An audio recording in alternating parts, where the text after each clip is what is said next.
Canada bound. We are on the road again. Yeah, it's been a long time of just kind of roaming around a small state. It's a weird feeling to leave, though, because you're leaving everybody that you know.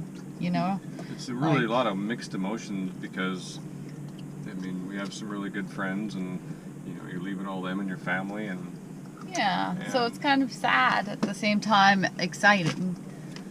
But you just have to kind of step out of that sometimes so you can go experience some amazing things in life. If you're just afraid to leave and be away from people, I think a lot of old people, usually the biggest regret they ever talked about is they didn't travel like they wish they would have. And it is stepping out of a comfortable place to go do this.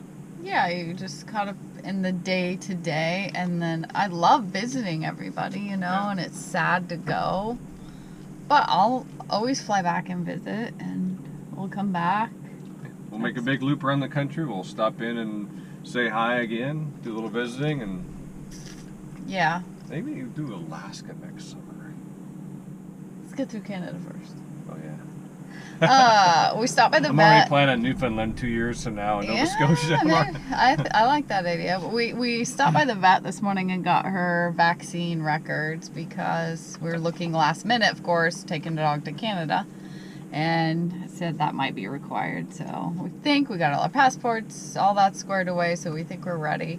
One thing I want to go back and talk about real quick is when we got this wrap done on the van, we borrowed a car for 2 days. That was really strange to be in an actual vehicle. It's like you have to plan everything. We're driving around like, I'm hungry. Oh, there's no food here. There's no fridge.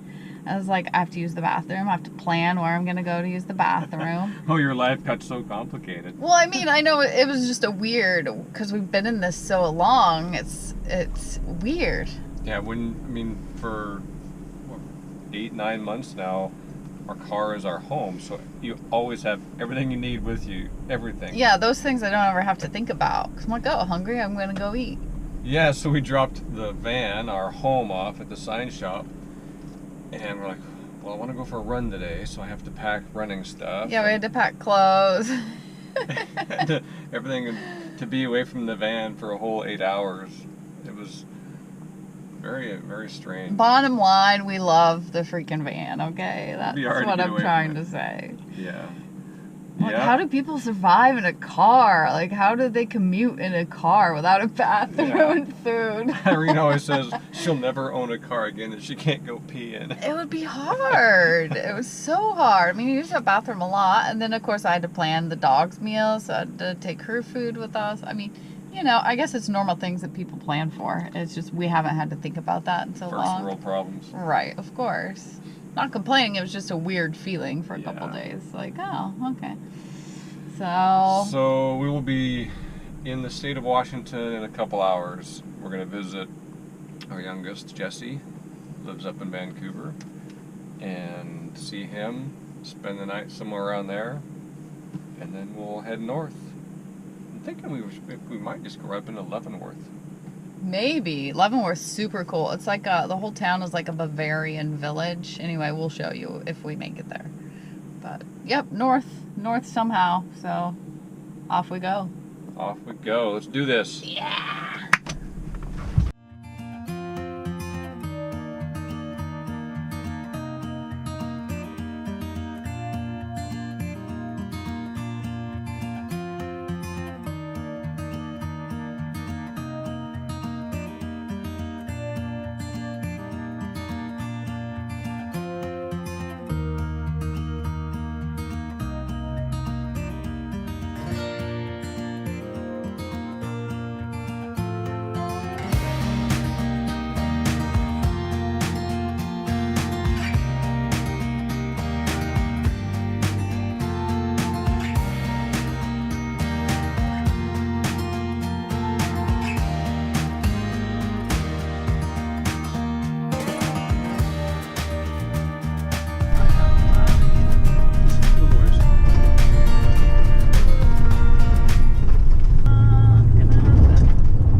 That didn't work out.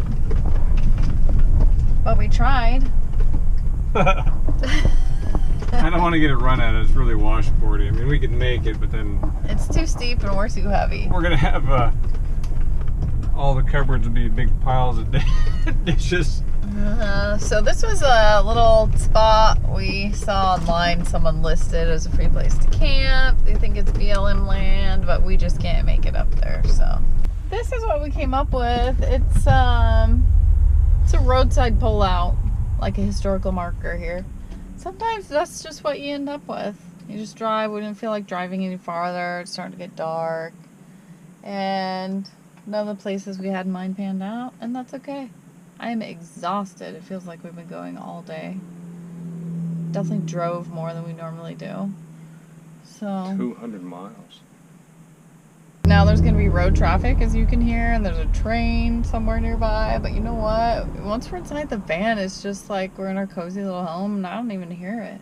So let me show you what it looks like out here. Oh, Pistol's waiting for her dinner. Oh, I know it's dinner time. Just a little gravel lot. I hear a train, there's some water. We're good. So we're gonna tuck in here and we'll see you all in the morning. Good morning. I don't know if you can see the time up here. I don't know if it'll show up on the camera, but it's like 8:30 in the morning. I just got up. Sleepyhead. Dave's been up for 2 hours now. I don't know why.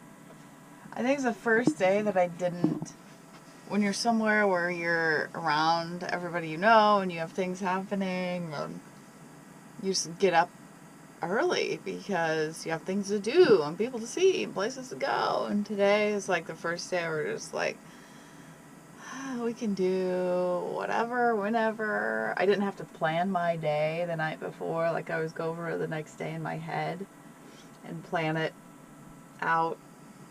She's a planner. she's a hardcore planner. Not hardcore. Yeah. Different than you. Our brains work differently. Yeah. I like to have a clear idea, but I love this lifestyle on the road because I don't have to do that. I feel like I have to do that when I have things going on. Yeah. My job for so many years, I was so organized. I had to be, everything was my days are always planned out, and now I'm like stumbling through life. Whatever happens. Bumping in the walls. Oh, by the way, last night I was amazed because once we set up where we're going to spend the night by the river, it was really a neat little spot. Turns out there's train tracks on both sides of the river, and they're actually fairly active, but I noticed them when I went to bed. Barely. And never heard them all night. No, I slept so hard. Pistol. She's still snoozing. Yeah, you had a good night, huh? Yeah. Good girl. So we're gonna get up, get on the road, and maybe hot foot it down to Leavenworth. So catch you over there.